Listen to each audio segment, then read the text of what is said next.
Lately it feels like the political ground is shifting under our feet, and a lot of the news seems to be focused on the challenges one of the major parties is facing. There's this real sense that things aren't quite going their way. That's a good way to put it. And the material you've brought us today gives a really interesting, maybe even, well, concerning look at what's apparently happening within the Democratic Party. We're going to be looking at a recent analysis that gets into everything from donor behavior to this rather unique administration initiative called DOGE. Exactly. We've got this transcript from a YouTube video, right? Yeah. Where commentators are sort of breaking down the current situation, and it really paints a picture of a party wrestling with some core issues. So our goal here in this deep dive is to get past the headlines, and really try to understand the main arguments being made. What obstacles are the Democrats facing, according to this analysis? And what's the deal with this DOGE thing and its supposed impact on government? All right, let's unpack it. We know folks want to get a good handle on this stuff without getting totally bogged down. Okay, so where does the analysis start? Donor issues. Yeah, it kicks off by identifying what it frames as a pretty big problem for the Democrats, a noticeable departure of donors. Departure, like leaving. Well, the transcript mentions reports of, get this, thousands of phone calls per week from Democrats who are apparently really unhappy with where the party's headed. Thousands a week. Wow.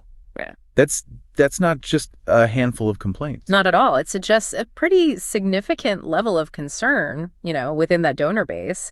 And it ties this into what they call a significant drop in donations overall. And that includes the small dollar donors, too. Yeah. Because those have been pretty crucial, haven't they? Exactly. The analysis points that out specifically. And then it draws this contract with Trump's reported fundraising, mentions him pulling in something like $500 million. Okay, so the implication is the money flow might be shifting, or at least slowing down significantly on the Democratic side. That seems to be the suggestion, which, could obviously have real consequences for organizing, for campaigning down the line. And it's not just the numbers, right? There was that quote. Oh, yeah.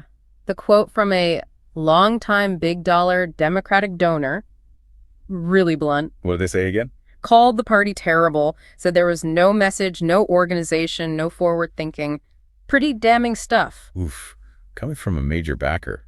That's more than just policy disagreement. That sounds like a crisis of confidence.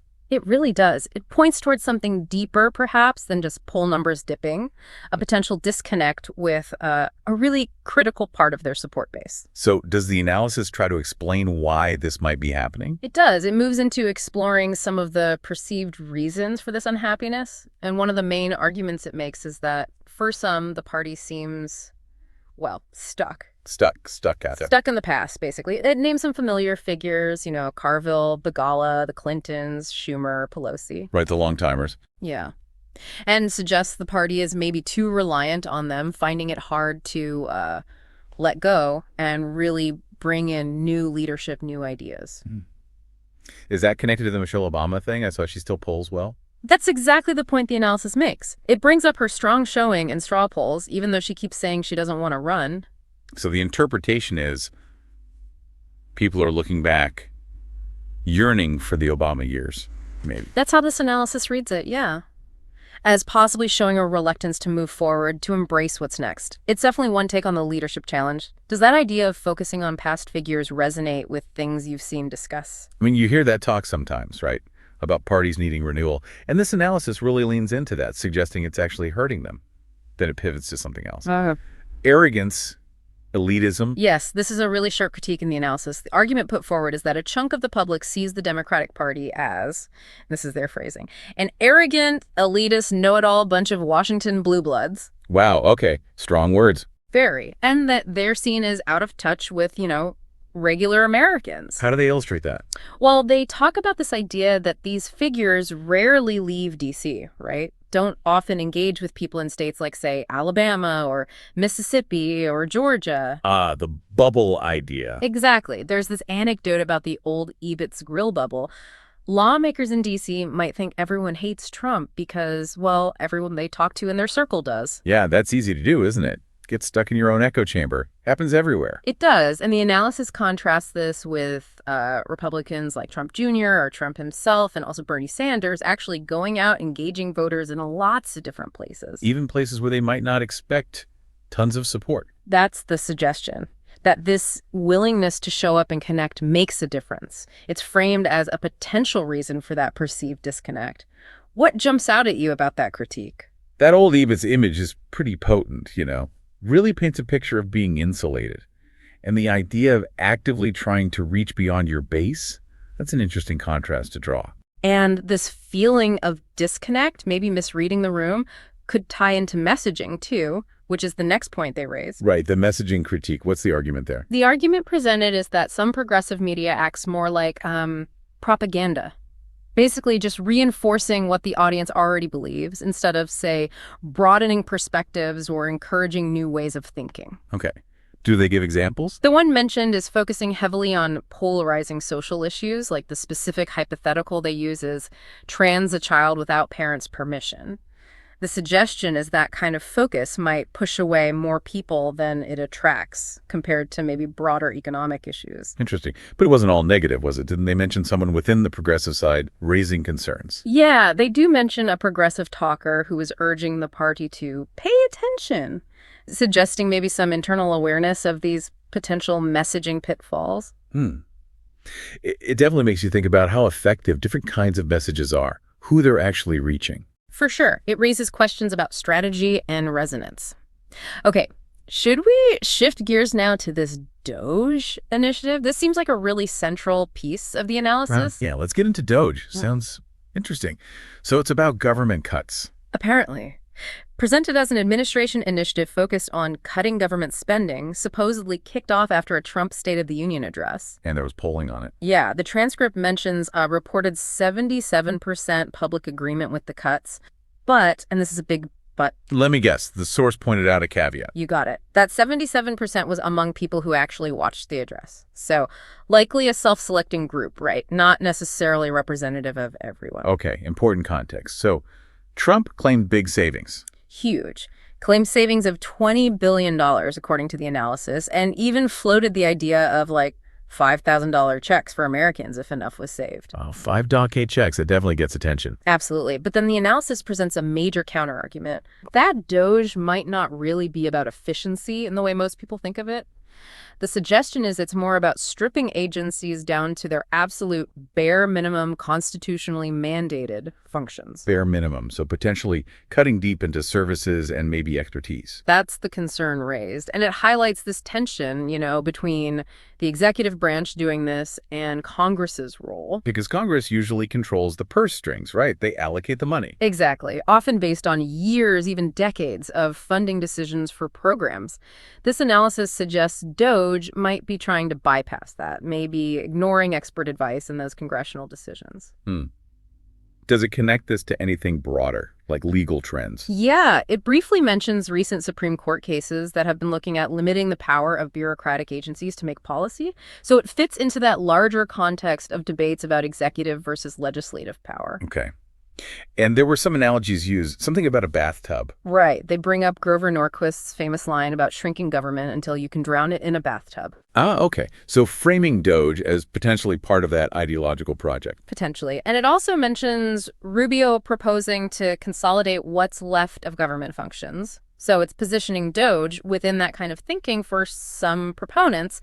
But the analysis also says it's hard for regular people to track the effects of these cuts, right? Yeah, that's a key point. It's complex stuff. Saving money sounds good and simple, but figuring out the real impact on services, that's tricky. Not always immediate or obvious. Unlike some other issues. Exactly. It contrasts this complexity with what it calls red meat issues. Yeah. The examples used were studying transgender mice or creating comic books about transitioning, things that are maybe easier to grasp and react to emotionally. And they mentioned the reptilian mind. What's that about? It's this idea, basically, that people often respond more strongly to simple, immediate, maybe emotionally charged narratives rather than complex policy details. So saving money or focusing on a specific controversial study might resonate more easily than the nuances of agency budgets. Do you expect this level of detail about the why behind DOGE? Does it change how you think about these kinds of initiatives? Honestly, yeah. The potential motivations described, that goes way beyond just cutting waste. It suggests a more fundamental push to reshape government itself, And then there was the issue with the savings numbers themselves. Right. The analysis brings up allegations that the figures were inflated. Inflated how? Suggesting, for instance, that they might have reported billions saved when the actual number was closer to millions, or even including savings from contracts that were like already finished or canceled anyway. Okay, so that definitely throws shade on the whole efficiency claim, if true. Raises questions about transparency. Big questions, yeah, about accuracy and what information the public is actually getting. Okay, and the last main chunk of the analysis was about demographics and mandates. Yeah, it touches on this idea of what makes a real political mandate, the authority you get from winning an election. Okay, so what's the argument here? The analysis puts forward the idea that a true mandate involves shifting whole demographic groups, like significant swings among Latino voters or African American voters or young voters. And the transcript questions if the last election really showed that kind of major shift. That's the implication. It acknowledges the popular vote win, sure, but points out the margin wasn't necessarily huge. Is there a counterpoint presented? Well, it implicitly raises the counterpoint by mentioning the existing mandates of Congress.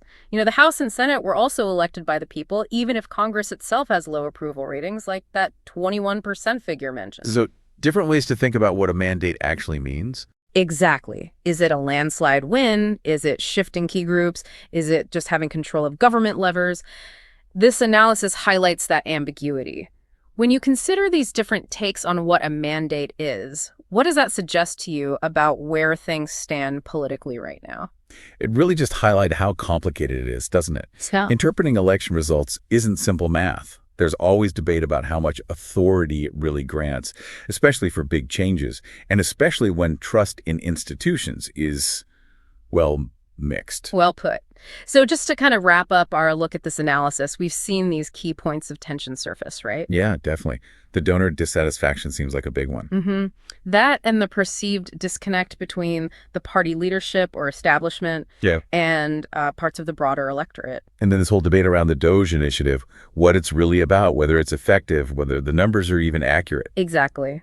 And it's crucial, like we always say, to remember this is one analysis, one perspective from the source material we looked at. Absolutely. It's just one piece of the puzzle. It's important for everyone listening to weigh this against other views, other analyses, to get that fuller picture. So maybe a final thought, something for you, the listener, to chew on. Given everything we've sort of unpacked from this analysis today, the donor issues, the elitism critique, the DOGE debate, what do you think are the biggest hurdles facing the Democratic Party right now? And maybe also what could be the longer-term ripple effects of this approach to government reform, this DOGE model, as it was presented here. Yeah, lots to think about. It's definitely a complex situation and worth keeping an eye on how these dynamics play out. We really encourage you to keep exploring these issues and, come to your own conclusions.